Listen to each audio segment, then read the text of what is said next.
The main things you should look at when determining a new piano to buy is, for starters, whether you like an upright or a grand. Secondly, you would want to go around and try some pianos out. Don't base it just off of the cost, because you could get a piano that you're really not very happy with the tone. Thirdly, playing it is necessary. There's a lot of people that will try to order a piano off the internet when they've never played it.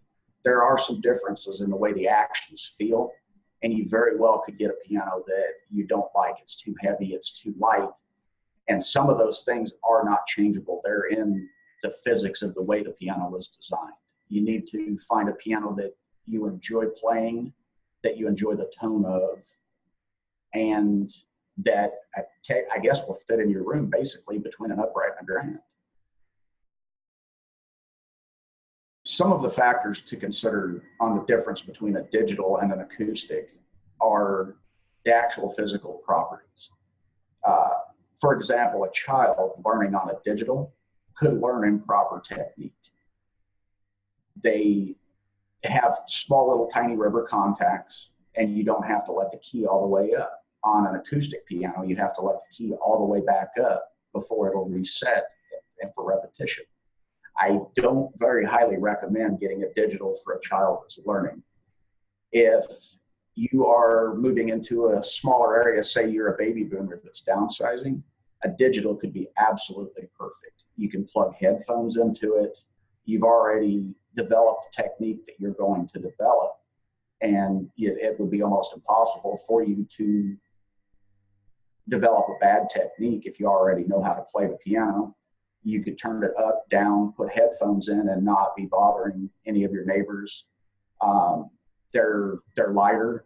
They're a little bit smaller front to back for the most part. They would take up less room also. Some things to consider when buying a used piano are its age and the environment it's coming out of. Chances are very good that if you find a piano for free on the internet, that there's a reason that it's free. It's a small little spinet that is never really going to have a very good sound. It may not even feel very good when you play it. You need to take the knee board off down by where the pedals are at and check to see if the bridges are cracked. The soundboard cracks that, the soundboard crack rumor that is so prevalent is almost completely false. That piano is fully tunable with a soundboard crack. It is, however, necessary to repair a bridge crack.